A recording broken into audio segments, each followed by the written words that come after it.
Two of the disciples of Jesus were on their way to a village called Emmaus, 7 miles from Jerusalem, and they were talking together about all that had happened.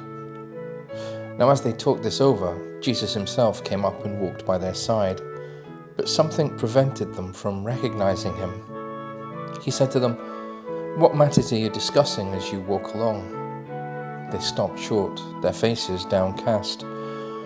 Then one of them, called Cleopas, answered him, "You must be the only person staying in Jerusalem who does not know of the things that have been happening there these past few days."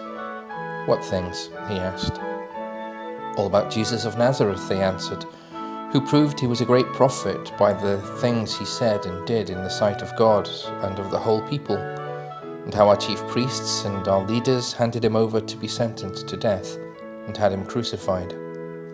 Our own hope had been that he would be the one to set Israel free. And this is not all. 2 whole days have gone by since it all happened, and some women from our group have astounded us. They went to the tomb in the early morning, and when they did not find the body, they came back to tell us they had seen a vision of angels who declared he was alive. Some of our friends went to the tomb and found everything exactly as the women had reported, but of him they saw nothing." Then he said to them, "You foolish men, so slow to believe the full message of the prophets. Was it not ordained that the Christ should suffer and so enter into his glory?" Then, starting with Moses and going through all the prophets, he explained to them the passages throughout the scriptures that were about himself. When they drew near to the village to which they were going, he made as if to go on, but they pressed him to stay with them. "It's nearly evening," they said, "and the day is almost over." So he went in to stay with them. Now while he was with them at table, he took the bread and said the blessing. Then he broke it and handed it to them. And their eyes were opened, and they recognized him, but he had vanished from their sight. Then they said to each other, "Did not our hearts burn within us as he talked to us on the road and explained the scriptures to us?" They set out that instant and returned to Jerusalem. There they found the 11 assembled together with their companions.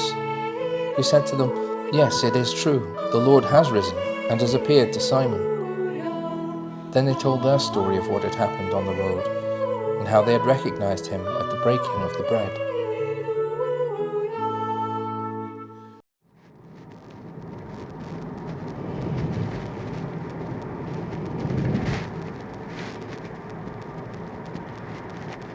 So the 2 disciples were fleeing from Jerusalem. Their friend had died. He'd been crucified, and the city was no longer safe for them. He'd been more than a friend. He was their teacher.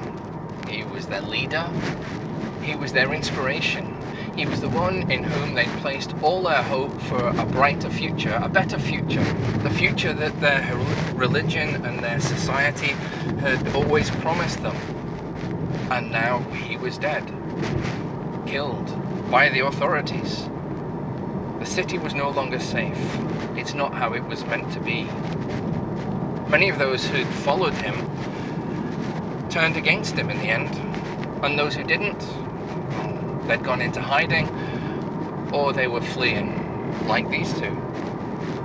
And as they walked along, they talked to each other about all that had happened, and about how they were feeling, how they felt that their Messiah, the one they trusted, was now dead, that their promises had come to nothing, that anyone who'd been associated with him was being threatened themselves, were in danger. That's why they were happy to flee. They were grief-stricken, shocked, in despair, at least almost at the point of despair. This was an intimate moment between 2 people who'd had a shared experience that had turned out badly. And as they walked along, a stranger, at least someone they didn't recognize, imposed on them, interrupted this moment of intimacy, of closeness. And what surprises me about this event in the gospel is that they let him. It surprises me far more than them not recognizing him. Since Easter, we've heard many stories of people encountering the risen Jesus and nobody seems to recognize him.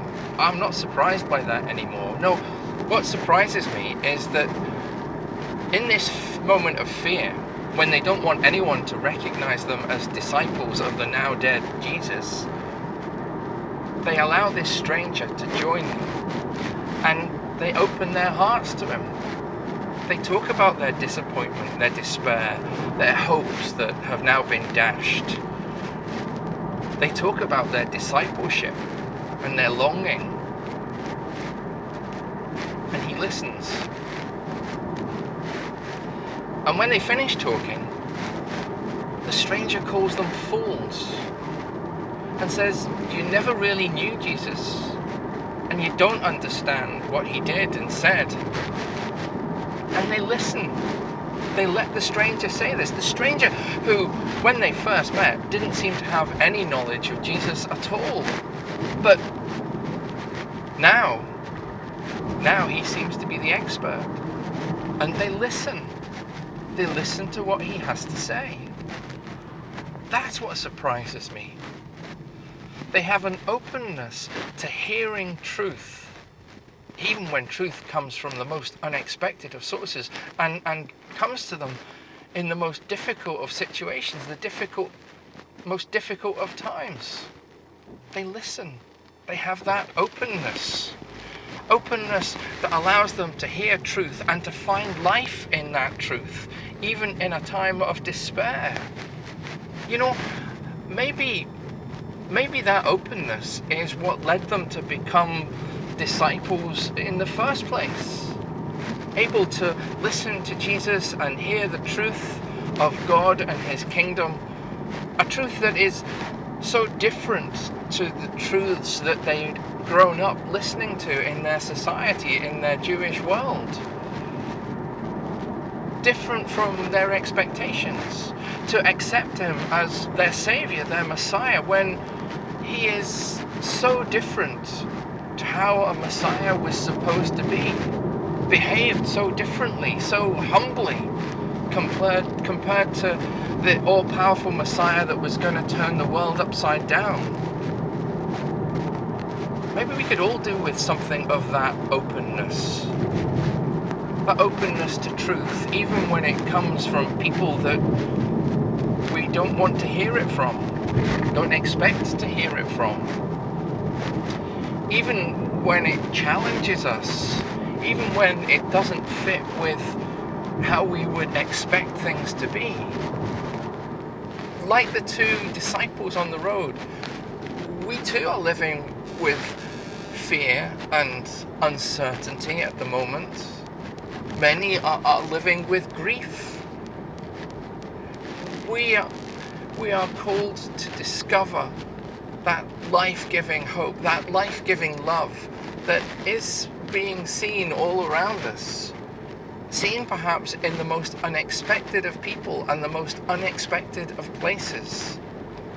May we be open to the love of God, however that love is being revealed to us at this time.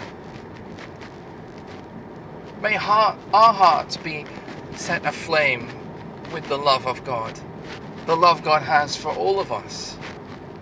And may we, in that love, seek to bring love and hope into the lives of others.